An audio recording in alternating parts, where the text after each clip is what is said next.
Hi all, ಇದು Friday morning. ಇವತ್ತು ನಾವು ನಮ್ಮ ಮನೇಲಿ ಕಪ್ಪ ರೊಟ್ಟಿ ಮತ್ತು ಕಾಯಿ ಚಟ್ನಿ ಮಾಡ್ಕೊಂಡಿದ್ವಿ. ಈ ಕಪ್ಪ ರೊಟ್ಟಿಗೆ ಕೆಲವರು ಹಂಚಿನ ರೊಟ್ಟಿ ಅಂತಾರೆ, ಓಡ್ ರೊಟ್ಟಿ ಸಹ ಅಂತಾರೆ.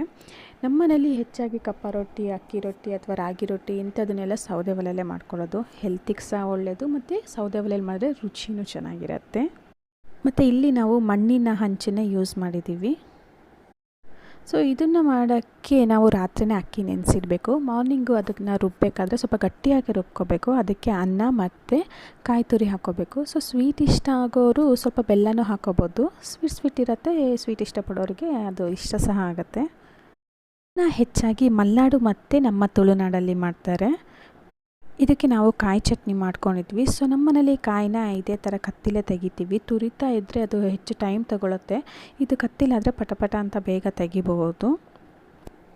ಬಟ್ ಒಂದೇನಪ್ಪ ಅಂದರೆ ಫಸ್ಟ್ ಇದನ್ನು ಹಾಕಿ ಮಿಕ್ಸಿಲಿ ರುಬ್ಬಬೇಕಾದ್ರೆ ನೀರು ಹಾಕಬಾರ್ದು. ಹಾಗೆ ರುಬ್ಕೊಂಡ್ರೆ ಬೇಗ ನುಣ್ಣಗಾಗುತ್ತೆ. ಇಲ್ಲ ನೀರು ಹಾಕಿದ್ರೆ ಸ್ವಲ್ಪ ಟೈಮ್ ತಗೊಳುತ್ತೆ ನುಣ್ಣಗಾಗೋಕ್ಕೆ, ಅದಷ್ಟೇ ಡಿಫ್ರೆನ್ಸು. ಮತ್ತು ಕಾಯಿ ಚಟ್ನಿನ ಸ್ವಲ್ಪ 1 ಗಡಿಯಷ್ಟು ತಾರೆ ತೊಗೊಂಡಿದ್ದೀನಿ ಇಲ್ಲಿ. ಇದಕ್ಕೆ ಒಂದು 3ರಿಂದ 4 ಎಸ್ಲು ಬೆಳ್ಳುಳ್ಳಿ ಹಾಕಿದ್ದೀನಿ, ಸ್ವಲ್ಪ ಶುಂಠಿ, ಹಾಗೆ ಸ್ವಲ್ಪ ಕೊತ್ತಂಬರಿ ಸೊಪ್ಪು ಮತ್ತು ಒಂದು ಸ್ವಲ್ಪ ಉಪ್ಪು ಆ್ಯಂಡ್ ಸ್ವಲ್ಪ ಹುಳಿ ಹಾಕ್ಕೊಂಡಿದ್ದೀನಿ. ಆಮೇಲೆ ಇದಕ್ಕೆ ನಾನು ಶೇಂಗಾ ಹಾಗೆ ಒಣಮೆಣಸು ಮತ್ತು ಕರಿಬೇವನ್ನ ಎಣ್ಣೆಲಿ ಚೆನ್ನಾಗಿ ಹುರ್ಕೊಂಡಿದ್ದೀನಿ. ಹುರಿದು ಹಾಕಿದ್ರೆ ಚಟ್ನಿ ಟೇಸ್ಟ್ ಸಹ ಚೆನ್ನಾಗಿರುತ್ತೆ. ಸೊ ಮತ್ತು ಶೇಂಗಾ ಬೀಜ ಸಿಪ್ಪೆನ ತೆಗೆದು ಹಾಕಿದ್ರೆ ಇನ್ನೂ ರುಚಿ ಇರುತ್ತೆ. ಸೊ ನಮ್ಮ ಚಟ್ನಿ ರೆಡಿ ಆ್ಯಂಡ್ ಓಡ್ ರೊಟ್ಟಿ ಸಹ ರೆಡಿ. ಇದಕ್ಕೆ ನಾವು ಕಾಳಿನ ಪಲ್ಯ ಆ್ಯಂಡ್ ಸೊಪ್ಪಿನ ಪಲ್ಯ ಸಹ ಹಾಕ್ಕೊಂಡಿದ್ದೀವಿ. ವಿಡಿಯೋ ಇಷ್ಟ ಆದರೆ ಎಲ್ಲರೂ ಲೈಕ್ ಮಾಡಿ, ಶೇರ್ ಮಾಡಿ.